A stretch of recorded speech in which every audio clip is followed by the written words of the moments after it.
Remember, if you do have a leaf, you have to do what I'm asking you to do. Yeah? Your decision. You say, I don't want to, I'm too scared. Right behind you. This is a pepper. It's usually quite easy to recognize because it's got a really rough mark on the bottom, but when you look further up, you can see how the branches start to get really smooth.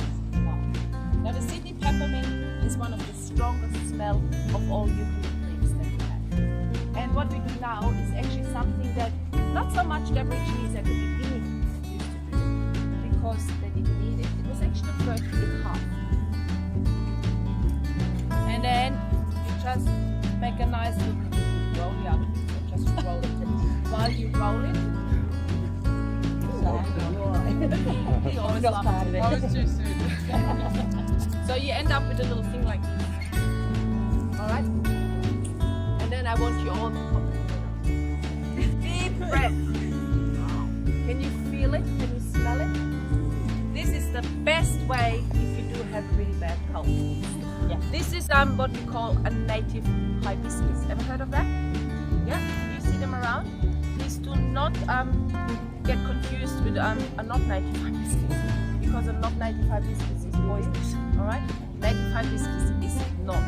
And by saying that, I recommend not to go out into the bush and just try the things that I show you. Only do it when you have a person with you who really knows what they're doing, because some plants look quite similar and you can actually kill yourself. Yeah. Now my question is, if you touch this leaf, would you eat it? It's very prickly. Absolutely right. Yes, it's very refreshing and very. You can imagine when you go out in the bush and you're really thirsty and you chew on these leaves, it'll make you less thirsty because quite often they're not just beautiful, they're actually quite useful as well. Lots and lots of animals like to eat them. Because knock them a little bit on your hand, because of some, and then just flick that a little bit off. Oh, nice and sweet. What most people don't know is how useful breakfast that actually is. You could eat the roots, for example. Yeah, if you feel like it, you can dig out the roots, you put them in fire until they get really black, and then you can eat them. Actually quite tasty. The other thing what you can do is you take the leaves, you crush them up, put them in water, leave them in water for a few days, let them really soak, and then use that water, put it in a spray bottle and spray it on you. It's the best insect repellent. You really those little tips. Yeah, this is absolutely, the Aborigines would eat that. It tastes a bit nutty, and it actually gets rid of all the worms that you have on an absolutely natural way. Right? And spray yourself. If you've got a mosquito bite, you can use those little fiddleheads and just rub that on your mossy bite, and because it has a numbing effect, it will help you for the itchiness and everything. A gum tree with scribbles on it, scribbly gum. Very simple. Now there is a tiny, tiny little animal who makes these scribbles. It's a tiny little moth. It's literally only about 1 millimeter big. Now the Aborigines use the scribbly gum for one very special thing. Most eucalypts have roots that go fairly deep into the ground so they can reach water. So does the scribbly gum, which means the scribbly gum can reach colder water. And that is the reason why the scribbly gum is always about 2 to 3 degrees cooler than the outside temperature, even in summer. So what the Aborigines used to do on a really hot day is they would just cut the tree, press their body and their face against it, and it will drop your body temperature. So this is called the broad fever. Now they do get berries. These berries up here, and these berries are edible and quite high on vitamin C. There's not a lot of fruit in them, yeah, but quite a big seed, quite a big stone inside. Now how do I know when the berries are ready to eat? You usually shake the tree when they fall down, then they're ready to eat. If you eat them, and then when they're ripe, you can squeeze them and the seed comes out and it's covered with fruit. Just put them in your mouth and you just start to suck the fruit off. Again, if you do that, because you put something in your mouth, it will increase the flow of your saliva, and it helps you with thirst as well. My friend, this tree here is called Sydney bloodwood. But if I do get a really bad cut or a scratch, what I do is I come to my friend, I take some sap and put them right on the sap. Because this sap here is antiseptic, it's antibacterial, got a numbing effect, a heath banksia. As we see heath banksia flowers at winter time, yeah, and which is just beautiful. Oh, all these banksia flowers have something in common, which means they have a lot of nectar in it. The good thing with banksia flowers is when you go to these flowers at the end of the day, they usually dry. But banksia is recharging overnight. So if you come out in the morning, the banksia flower will be full of nectar. So that's quite important to know because that means do not break them off. You do not have to break them off. All you have to do to get the nectar is this. It will be a little bit watery today, but just put your finger in there and rub it really in there, and then try it. It's really nice and sweet. It tastes like honey. Nectar of heath banksia is extremely high on vitamin E, which means the Aborigine actually would also use it when they have burns. They will put that on their burns because the vitamin E will help. What they also would do is they would soak these flowers in water, and then they get a really nice and sweet bush cordial. This one is called a flaky barked tea tree. Have you heard of that? Again, have a look at the bark. It's flaky. Why do we call tea trees? Because you can make tea out of it. Now, obviously, when the first white settlers came to Australia, they were desperate for tea. There were not really tea plants in Australia, and so they were looking for substitutes for tea. And these are the kind of plants they would use to make themselves tea. Let me tell you that tea out of flaky bark tea tree does not smell very good, not taste very good. It tastes quite bitter, yeah. And sometimes you have headaches where you just don't really know where it comes from. This is actually something I have tried by myself. Now, if you have a really, it just hurts, you just don't know if it's here or where does it come from. What you can do is you grab flaky bark tea tree, wash it up in a bowl, hot water, inhale. What it does is it will help you to center your pain. Eucalypt stringy bark. Now, Aboriginal women would use the bark. Aboriginal women will soak the bark in water and then just give it to women who have babies to drink because it increases the milk flow. So it's very good for women who are breastfeeding. But what else can you do?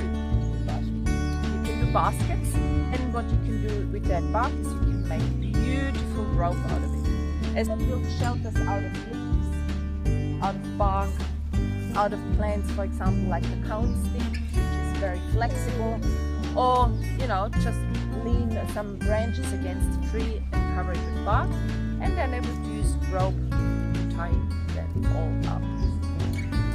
So it's very, very good to do, and even the bark is quite, when you touch it like this, you wouldn't believe but when you touch the rope, you can actually wouldn't believe how strong. Anyone else knows what this is?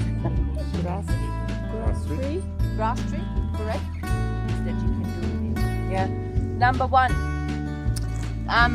the Aboriginal women would use the grass tree leaves to weave dilly bags. Any idea what a dilly bag is? Dilly bag is basically like a backpack. The only difference is you do not carry it on your shoulder like I do mine. They would carry it over their forehead and then just hanging down on the back. And they would carry their children in there, food items, tools, whatever they need to carry in them. So now, Aborigine would also know that the roots of the grass tree is a place where you sometimes find really nice and wichita grubs.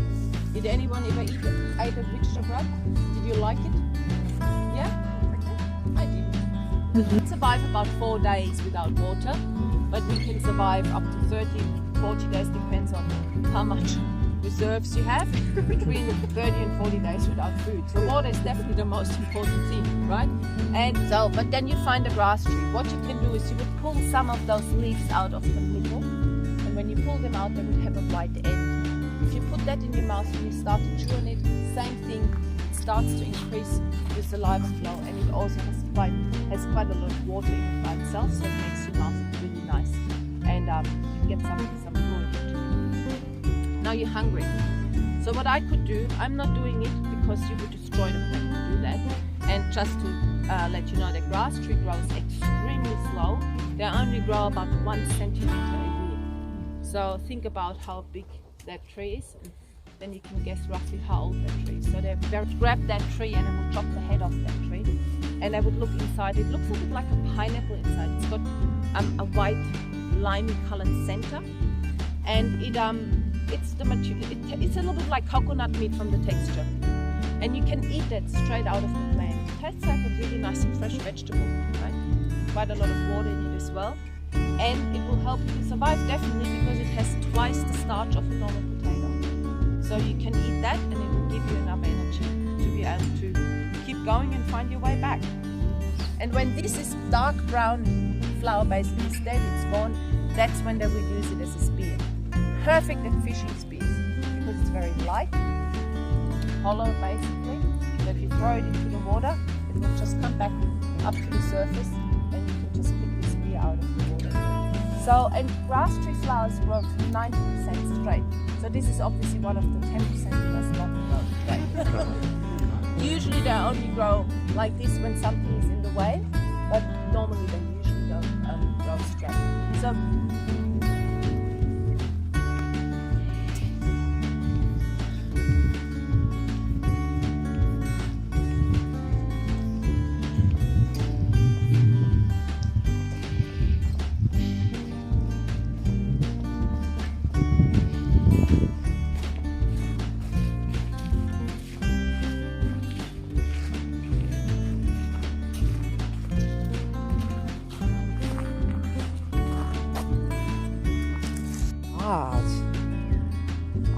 fish on the bar, maybe. I think it's too small.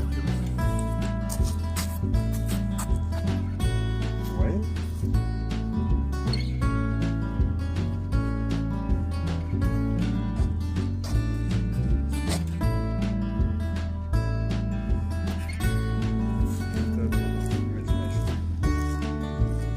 Some line here.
You're big, aren't you?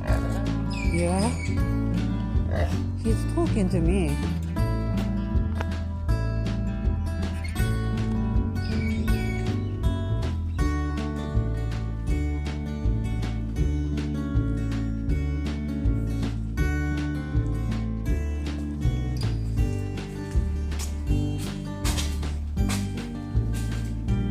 That's not awesome. Who are you?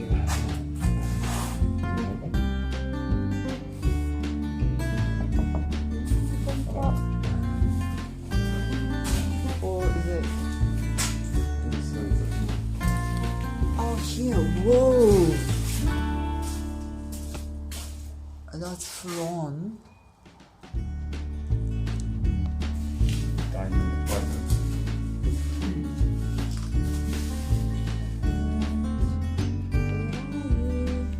Oh, there. They like to watching me. Are you watching me?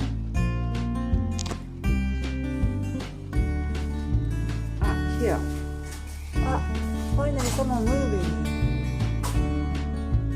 Wow, long.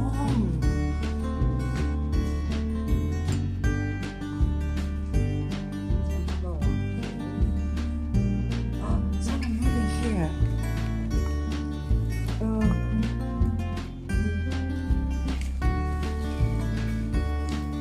Big, what is that? I can see the face. Like diamond partner.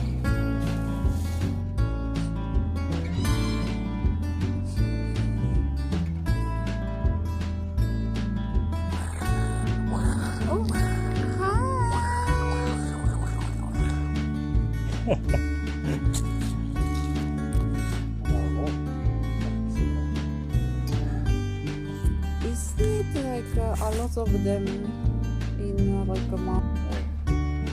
Is it koala? It's a kind of leopard type of.